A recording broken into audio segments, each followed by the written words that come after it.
श्री स्वामी समर्थ येत्या 6 जानेवारीला या नवीन वर्षात मंगळवारी संकष्टी अंगारकी चतुर्थी आलेली आहे। तर आपण आज पाहणार आहोत संकष्टी चतुर्थीला काय आणल्याने आपला भाग्योदय होतो। तर सकाळीच घरात आणा तुम्ही ही वस्तू। तर ती वस्तू कोणती आहे त्यासाठी तुम्ही हा व्हिडिओ शेवटपर्यंत पाहायला विसरू नका। अंगारकी संकष्टी चतुर्थी मराठी पौष महिना सुरू आहे आणि या महिन्यामध्ये अंगारकी चतुर्थीचा योग जो आहे तर तो जुळून आलेला आहे आणि तो मंगळवारी अंगारकी आलेली आहे। या महिन्यात येणारी अंगारकी चतुर्थी ही एक विशेष आणि शुभ योग आहे। या दिवशी गणपतीची पूजा केल्याने विशेष फलप्राप्ती होते असं म्हटलं आहे। अंगारकी चतुर्थी ही वर्षातील सर्वात मोठी चतुर्थी मानली जाते। जर आपण या अंगारकी चतुर्थीचं व्रत केलं तर आपल्याला वर्षातील सर्व चतुर्थींचं शुभ फळ मिळतं आणि हे प्राप्तही होतं। अंगारकी चतुर्थीला व्रत करून गणपती बाप्पाची पूजा केल्याने आपल्या आयुष्यात सुख समृद्धी आणि यश मिळत असतं। या दिवशी केलेल्या उपासनेमुळे गणपती बाप्पा प्रसन्न होतातच, सर्व भक्तांच्या मनोकामनाही पूर्ण करतात। अंगारकी चतुर्थी ही भगवान गणेशाला समर्पित आहे। तर या दिवशी उपवास केल्याने सर्व मनोकामना पूर्ण होतात। नवीन वर्षातील पहिलीच अंगारकी चतुर्थी आल्याने तिचे महत्त्व ते अधिकच वाढते। जेव्हा चतुर्थी ही मंगळवारी येते तेव्हा अंगारक योग हा तयार होतो आणि या चतुर्थीला अंगारकी चतुर्थी असं म्हटलं जातं। या दिवशी दिवसभर व्रत करून संध्याकाळी चंद्रोदय झाल्यावर उपवास सोडला जातो। जर आपण या दिवशी चंद्राची पूजा न करता हे व्रत सोडलं तर या व्रताचा आपल्याला कुठलंही शुभफळ जे आहे तर ते प्राप्त होत नाही। या अंगारकी चतुर्थीचा चंद्रोदय जो आहे तर तो रात्री 9:22 होणार आहे आणि म्हणून आपल्याला या वेळेमध्ये चंद्राची पूजा करून हे व्रत जे आहे तर ते सोडायचं आहे। या दिवशी गणपती बाप्पा हे स्वतः पृथ्वीवरती भक्तांना आशीर्वाद देण्यासाठी येत असतात। त्यामुळे पृथ्वीवरती गणपती तत्व हे इतर दिवसाच्या तुलनेमध्ये खूप जास्त प्रमाणामध्ये जागृत असते। त्यामुळे या दिवशी व्रतासोबतच गणपती बाप्पाच्या पूजेसोबतच काही प्रभावी उपायसुद्धा केले जातात। आजच्या या व्हिडिओमध्ये आपण एक अतिशय प्रभावी असा उपाय पाहणार आहोत। येत्या 6 जानेवारीला म्हणजे मंगळवारी अंगारकी चतुर्थीला तुम्ही उपवास नाही केला तरीही चालेल, पण सकाळीच घरात आणा या झाडाचे एक पान। शत्रू तुमच्यासमोर लोटांगण घालेल, 7 पिढ्यांचे दारिद्र्य नष्ट होऊन कितीही कठीणातील कठीण तुमची जी इच्छा असेल ती पूर्ण होईल। घरांची, मुलांची, पतीची अगदी भरभरून अशी प्रगती होईल। तर असे कोणत्या झाडाचं पान आणायचं आहे आणि त्या पानाचं काय करायचं आहे अशी संपूर्ण माहिती आपण आजच्या या व्हिडिओमध्ये पाहणार आहोत।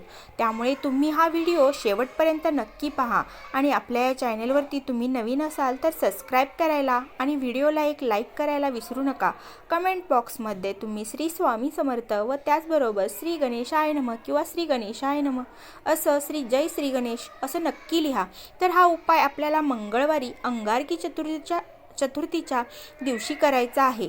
सकाळी 12 वाजण्याच्या अगोदरच आपल्याला एका झाडाचं पान जे आहे तर ते आपल्या घरामध्ये आणायचं आहे। गणपतीला आपल्या हिंदू धर्मात बुद्धी, समृद्धी आणि अडथळे दूर करणारा देव मानला जातो आणि सुखदुःखाचा देवता म्हणून कोणत्याही शुभ कार्याची सुरुवात गणपती बाप्पाच्या पूजनानेच केली जाते, जेणेकरून शुभ कार्यामध्ये कोणतेही अडथळे, विघ्न येणार नाहीत, कारण तो सुखकर्ता आणि दुःखकर्ता आणि सौभाग्याचा देवता आहे। चतुर्थी ही गणपती बाप्पा यांना समर्पित असणारी ही अंगारकी चतुर्थी जी आहे तर ती मंगळवारी आलेली आहे। त्यामुळे अतिशय दुर्मिळ असा योगायोग जो आहे तो 21 वर्षानंतर तयार झालेला आहे। या दिवशी राजयोग, बुधादित्य योग जो आहे तर तो निर्माण झालेला आहे आणि या योगावरती आपण जे काही उपाय करतो त्या उपायांचा आपल्याला शीघ्र असं फळ मिळतं आणि प्राप्त होतं। जर तुमच्या मनामध्ये भरपूर दिवसापासून अशी एखादी इच्छा असेल, ती प्रत्येकाच्या काही ना काहीतरी इच्छा असते, ती माझ्यापासून ते तुमच्यापर्यंत आणि आपल्या प्रत्येक मानव प्राण्यामध्ये एक कोणती ना कोणती इच्छा असते। आपल्या आयुष्यामध्ये भरपूर मेहनत, कष्ट करत असतो, परंतु कधीकधी आपण कितीही प्रयत्न केले आणि कितीही कष्ट केले तरी आपल्याला प्रयत्नांना यश मिळत नाही आणि आपल्या कोणतीही एखादी इच्छा असते ती पूर्ण होत नाही। तर तेव्हा जर आपल्याला कुंडलीतले ग्रह हे कमकुवत असतील तर आपल्या प्रयत्नांना यश मिळत नाही आणि आपल्या इच्छा देखील पूर्ण होत नाही। म्हणून गणपती बाप्पा हे अडथळे दूर करणारे देवता म्हणून ओळखले जातात।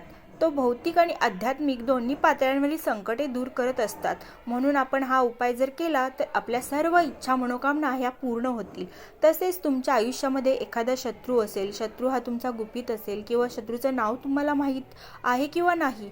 बऱ्याच वेळा असं होतं की आपल्या घराच्या आजूबाजूलाच आपले शत्रू असतात. ते आपल्यासमोर खूप गोड बोलतात, परंतु त्यांच्या मनात आपल्याबद्दल वाईट तर असतेच. ते शत्रू नेहमी आपलं वाईट कसे होईल यासाठीच प्रयत्न करत असतात. असा शत्रू जो आहे तर तो नष्ट होण्यासाठी, शत्रूंचा त्रास कमी होण्यासाठी देखील हा उपाय खूप प्रभावी मानला जातो. तर गणपती बाप्पा बुद्धी, समृद्धी आणि सौभाग्याची देवता मानली जाते. गणपती बाप्पा हे 14 विद्या आणि 64 कलांचे अधिपती आहेत. त्यामुळे जर तुम्हाला कोणत्याही क्षेत्रामध्ये यश मिळत नसेल, एखादा उद्योग व्यवसाय आहे किंवा नोकरी यामध्ये तुम्हाला यश मिळत नसेल, त्या व्यवसायामध्ये तुमची वृद्धी होत नसेल, तर हा उपाय तुम्ही आवर्जून करा. यामुळे तुमचा उद्योग व्यवसाय हा चांगला चालू लागेल.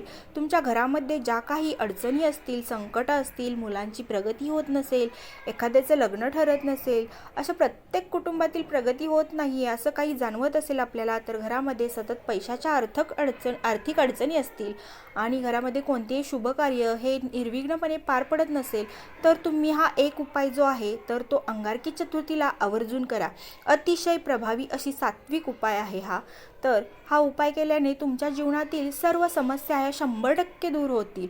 तर तुम्ही हा उपाय करून पहा. उपाय करण्यासाठी तुम्हाला या दिवशी सकाळी लवकर उठायचं आहे, स्वच्छ स्नान करायचं आहे. आंघोळीच्या पाण्यामध्ये तुम्हाला थोडंसं लाल चंदन आणि अगदी चिमूटभर अक्षता टाकायच्या आहेत आणि त्या पाण्याने स्नान करायचं आहे.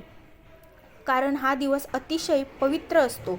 तसेच आपलं शरीर देखील पवित्र असावं, शुद्ध असावं, प्रसन्न असावं, म्हणून या वस्तू टाकून स्नान करायचं आहे. अगदी ज्याच्याकडे या वस्तू नसतील त्यांनी मीठ आणि हळद हे दोन्ही पाण्यामध्ये टाकून आंघोळ केली तरीसुद्धा चालेल. यानंतर तुम्हाला तुमच्या देवघरामध्ये असणाऱ्या गणपती बाप्पाच्या मूर्तीवरती शुद्ध पाण्याने, दुधाने, पंचामृताने जे काही शक्य होईल त्याने अभिषेक करायचा आहे. गणपती बाप्पांना दुर्वा, जास्वंदाची फुलं, धूप, अगरबत्ती लावून वातावरण घरातील सकारात्मक, पवित्र असं ठेवायचं आहे. गणपती बाप्पांची सुखकर्ता दुःखहर्ता ही आरती करायची आहे. यानंतर तुम्हाला हा उपाय करायचा आहे. जर तुम्ही विधिवत गणपती बाप्पांना प्रसन्न करून घेतले तर बाप्पा तुमच्यावरती प्रसन्न होतीलच. यानंतर जो तुम्ही काही उपाय करणार आहे तर त्या उपायांनाच बाप्पा तुम्हाला शीघ्र फळ देतील. आणि आपल्या वास्तुशास्त्रामध्ये अशी काही झाडे झुडपे सांगितलेले आहेत, त्यामध्ये साक्षात देवी देवता वास करत असतात. त्या झाडांमध्ये एक दैवी शक्ती असते आणि विशेष स्थितीवरती त्या झाडासंबंधित आपण काही उपाय जर केले तर ती दैवी शक्ती ही आपल्याला प्राप्त होत असते. कारण आपण ह्या आपल्या जीवनातील समस्या या दूर होतात. तसेच एक दैवी शक्ती असलेले हे झाड आहे ते म्हणजे जास्वंदाचे झाड. जास्वंदाचे झाड आपल्याला सर्वांनाच माहीत आहे की जास्वंदाचे फूल हे बाप्पांना अतिशय प्रिय आहेच. या जास्वंदाच्या फुलाशिवाय बाप्पांची पूजा ही देखील अपूर्णच आहे. म्हणून आणि जास्वंदाच्या फुलाशिवाय बाप्पांची पूजा ही देखील पूर्ण होत नाही. बाप्पांना फक्त जास्वंदाची फुलंच नाही तर या झाडाची पानं देखील अतिशय प्रिय आहेत. आणि म्हणून आपल्याला ज्या झाडाला लाल जास्वंदाची फुलं येतात तर त्या झाडाचं एक पान तोडायचं आहे.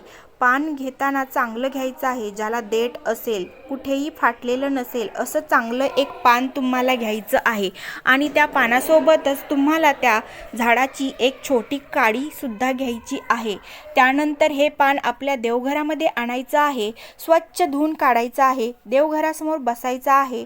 आणि यानंतर त्या पानावर तुम्हाला लाल चंदनाने तुमची जी इच्छा आहे ती लिहायची आहे. अगदी 2 ते 3 शब्दामध्ये तुम्हाला तुमची इच्छा लिहायची आहे. जसे की नोकरी, प्राप्ती, धन, असं जे छोट्या शब्दामध्ये लिहायचं आहे, जेणेकरून ते शत्रू असेल किंवा नष्ट करणे असं जे असेल ते 2-3 शब्दामध्ये लिहायचं आहे. ह्या समस्या आहेत तर ते त्या पानावरती तुम्हाला कुंकवाने किंवा लाल चंदनाने लिहायच्या आहेत. कुंकवामध्ये किंवा चंदनामध्ये थोडंसं पाणी टाकून गंध तयार करा आणि यानंतर जास्वंदाच्या झाडाच्या काडीने तुम्हाला त्या पानावरती इच्छा लिहायची आहे. यानंतर हे पान जे आहे तर ते आपल्या गणपती बाप्पासमोर ठेवायचे आहे. ठेवल्यानंतर देठ हा गणपती बाप्पाकडे येईल अशा पद्धतीने तुम्हाला हे पान ठेवायचं आहे.